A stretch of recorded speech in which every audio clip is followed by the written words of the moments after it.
With just over a week to go before the transfer window closes, there is still plenty left for Marinakis and co to get done at Nottingham Forest. But what in specific do they need to target? Welcome to the Nottingham Forest to-do list.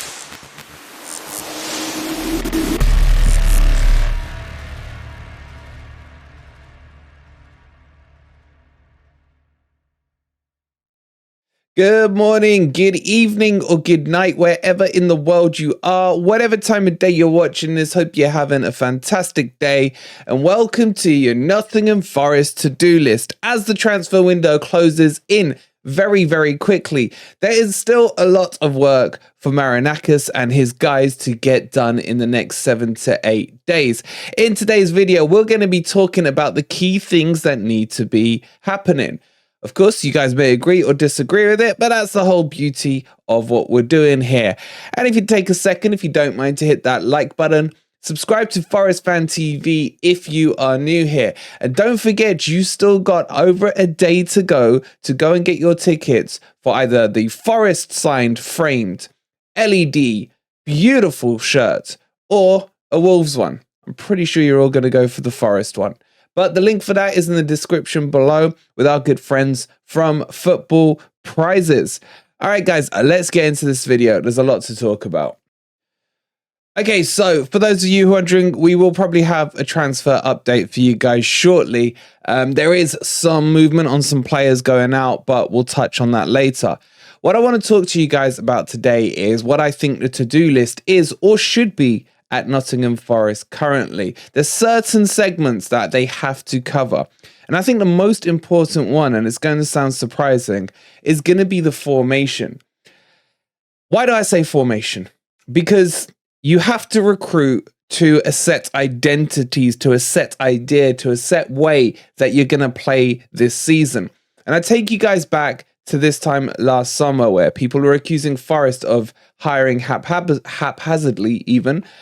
But what was happening was that we were recruiting for a 5-2-1-2 formation, the formation that we used in the championship.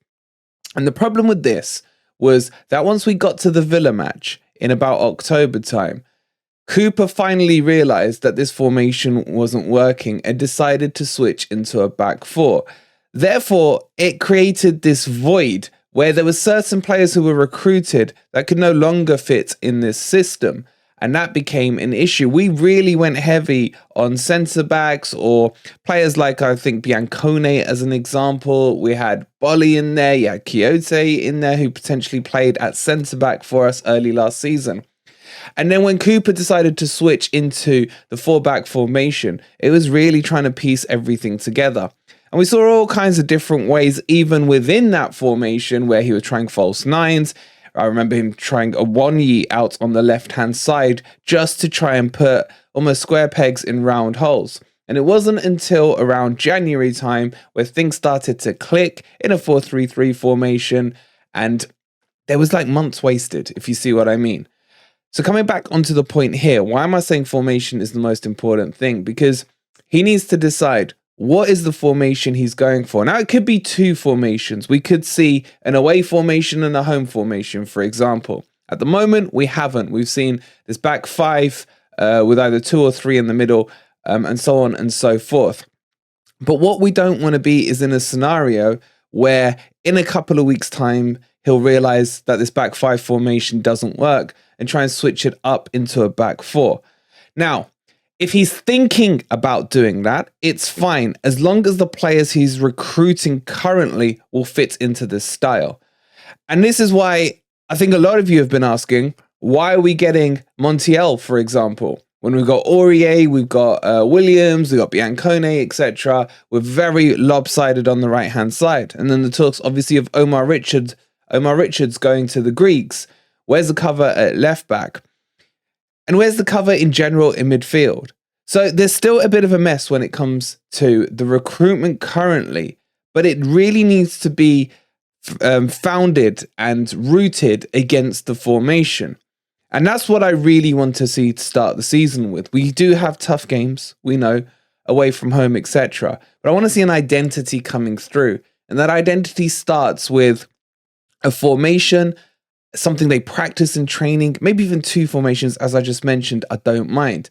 And I hate to use the Brighton model because I think there are holes in it, but overall, it's the model everyone talks about. And in this instance, it would work. Brighton recruit players who are going to fit into their identity and their formation and things like that. At the moment, I feel that Forest are going for just some players here and there who could strengthen the squad, but where are they going to fit in the picture when it comes to the players on the pitch? And that, for me, you have to get that right first. Sit down, figure out your identity, figure out your playing style, figure out the formation you want to play in, and then recruit the players to suit that. And if you do that, then have the patience as well to build on that identity and build on that formation. Now, if your identity is going to be low block, that's not an identity. You don't need to, be specific with the players you buy in, because all you're really telling people to do on the pitch is just sit back, mark with 10 men behind the ball, and then if you can counter-attack, do it. Okay, it's a bit more complicated than that, I know. But I'm talking an identity where there's a playing style. Are we looking to play out from the back? Are we looking for more direct long balls from the keeper? Are you looking to push a number 8 in as the overlapper, the guy who bursts into the box? Or are you looking for 2 holders and releasing one of a midfield 3? All these things I still think we're not seeing with Nottingham Forest. And for me, it all starts with the formation and the identity. And once you lock that in, you can have a better picture. Now, there may be one in the background that they're working on, but I want to now start seeing that and signs of it developing on the pitch. And that will stem as well into the recruitment. And when we get into that recruitment, or we have been, it still feels like we've picked a player here and there. Hope that kind of makes sense, but that for me should have been the first thing on the to-do list, and that should have been at the start of the summer. Now, I'm not saying it hasn't been done, but what I'm saying is it's one of the most important steps. Get your thoughts in on that down below. Okay, so let's move on forward from the formation and the identity to where these players need to be playing. And for me, number 1 is going to be not necessarily Sangare, but he does represent to me the CDM position. Now, obviously, he's not going to be coming. I think that's clear to see right now. But CDM, in specific, that position, I've harped on about it all transfer window, all summer. This is your pivot point. You can have a 6, you can have an 8. Some teams play with a double 6. Some teams play with a 6 and a double 8. There's all kinds of different ways you can do it. But it is one of the hardest positions to recruit for. And that has been clear to see. And the evidence has shown that this summer. Forest have clearly identified a bunch of CDMs. And for whatever reason, they've decided to either reject us or fees couldn't be agreed with clubs, etc. But the CDM still has to be one of the priority positions that they need to sort out over the next 7 days. Bringing a CDM really does free up the midfielders who can go forward. It gives you options on formations. You could do a 3 midfield. You could do a 2 midfield. You could do a 4-2-3-1. You could do a 3-4-3, whatever Cooper fancies. But you need that spine, that nucleus in the team. And a CDM is essential for it. It's one of the most underrated positions, in my opinion, on the football pitch. And once you get a good one in, you're sorted. Look at Chelsea. Look, we've all bantered Chelsea this summer, how much money they've spent, with Bowley and the crazy numbers he's putting in. But what were the positions they paid the most money for? Casado, CDM. They've brought Lavia, who's like a 6'8", that kind of player. These are the positions you have to get down. And you're starting to see the pattern that CDMs, in terms of worth, are becoming record breakers in terms of their signing. So it's really important this happens. That's why I was a little disappointed that Forest didn't go in for Adams, and we've seen Boringmouth make a cracking deal at 20 million with him. That's an absolute steal. I would have loved Forest to hijack that one. Yes, there's still talks about the Argentinian coming in. He's not an out-and-out CDM though. He's a bit more of a Danilo. He can play a CM. He can play the CDM role, that kind of thing. What we really need is an out-and-out one. And I still think on the to-do list, that has to be right up there on the priority list for Nottingham Forest over the next 7 days. But what do you guys think? Maybe you prioritize a different position. Let me know in the comments down below. The next thing that Nottingham Forest seriously need to get sorted out for me is going to be a backup to Taiwo. Now, look, you can say what you want about Taiwo, and he's got the guys that still have doubts about him, but he scored 6 in a row, man. It's not easy to do that in the Premier League, I can tell you that for sure. But the question has to be asked, and I hate to ask it because I don't want to jinx anything. What if Taiwo gets injured? We saw that during the preseason. Like when he came off at Leeds, the rest of the preseason, we didn't really look like we had that pivotal point up front.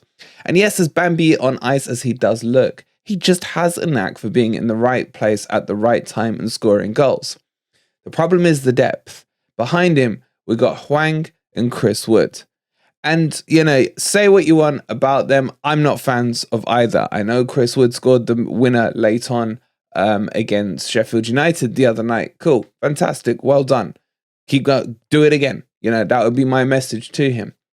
But I don't think he's good enough to start the match and give us what Taiwo gives us on the pitch. And I think most of the fan base would be unanimous in that call that if someone said to you, start Taiwo or start Wood, who would you go with? Let me put that out as a question to you. Is there anyone who would pick Wood over Taiwo? Or maybe you'd go Hwang?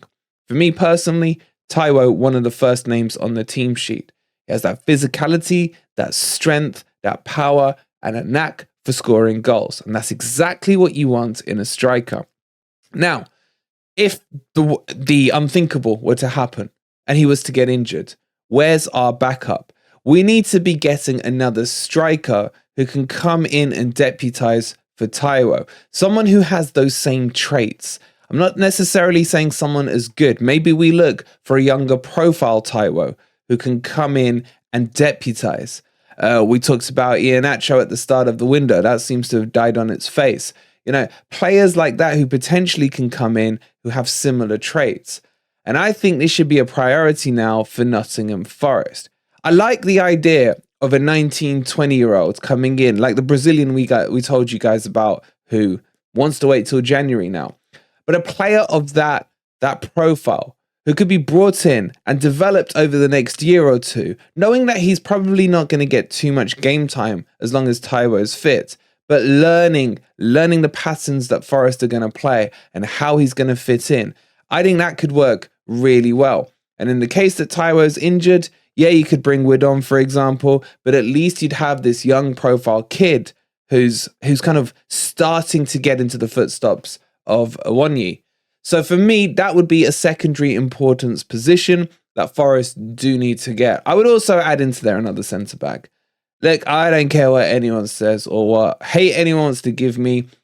Worrell and McKenna are guaranteed to have some forms of mistakes in them at a regular basis during the Premier League season this year if they were to play every game. And I don't think anyone can argue with me that the best two centre-backs we have are Felipe and Niakate.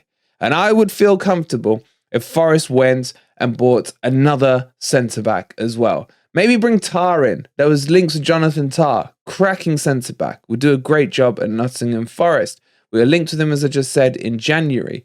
But, they didn't want to sell. I think it was Alonso was trying to block that one. Maybe there's still some scope for it now. Or again, another younger profile centre-back who can come in. Just like when we were talking yesterday about the Benfica centre-back, bringing him in at 22 who can develop. That's the kind of thing we need to start to do. But we still do need another centre-back. But those are the positions I think are extremely important currently to Nottingham Forest. What do you guys think? Okay, so let's move on to the next topic. And this is really an important one. It's all well and good bringing players in, but you can't keep bringing them in if you've already got stuff there that you no longer want. And this is about selling players, clearing out the unwanted. Now, Jono's not the unwanted, but I'll explain in a second. Forest have started to do that. We've seen Scarpa going and we've seen Omar Richards going to the Greeks. I don't like either one of those. I'll be honest with you guys. One, it just kicks the can down the road anyway because it's both loan deals. Forest don't get any revenue for it. Therefore, how does that help us in terms of FFP and bringing players in? There's talks that O'Brien's going to go to Leeds. That looks like it's gathering a bit of pace. That's a deal. As much as I love O'Brien and would not want him to go, at least there's money coming back the other way. However, having said that, that's not what's going to happen, because Forest are going to do a loan deal with an obligation to buy if Leeds get promoted. And again, you ask yourself, where's the money for it? Would these players maybe then just be better off left in the squad so that we have backup in certain positions? Because who really is going to challenge MGW now if he plays bad, if his form goes, if God forbid he gets injured? These are things that I don't think Forest have really thought through too well, in my opinion. But those other players, the Arters, we talk about it all the time, the Shelvies, those fringe players, the youngsters as well who need to go out on loan and get a season. Forest need to start, I hate to use this word when talking about, players, because they are humans, but we need to start building that Chelsea-style conveyor belt where youth players are developing through, going out on loan, and then you sell them off because they're all profit for FFP. And that's what's keeping Chelsea alive and under the mark for FFP.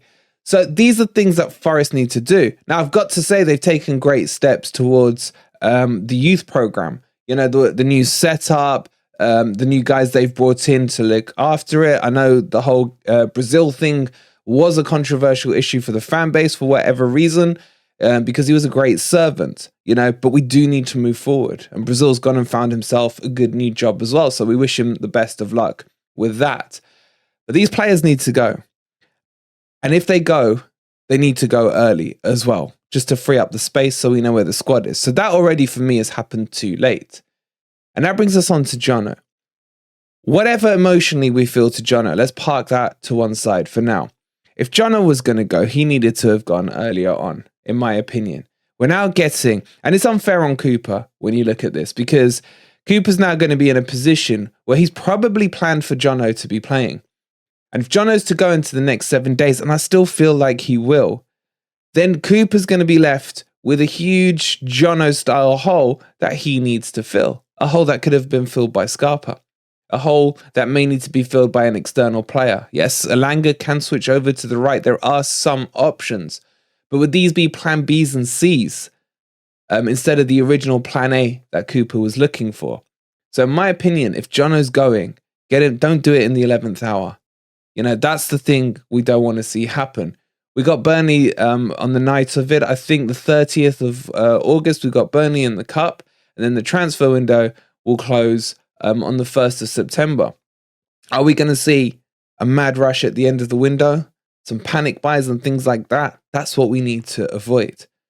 So that's my to-do list. I know it's quite in-depth in terms of what I think's going on. I'd be keen to get your thoughts in on it, guys. So please let us know in the comments down below. If you've enjoyed this video, please don't forget, if you haven't already, to hit that like button. Subscribe to Forest Fan TV if you are new. We'll probably see you later on for a transfer update on all the ins and outs going on at Nottingham Forest. Thank you so much for watching. We'll see you next time. And come on, you Reds.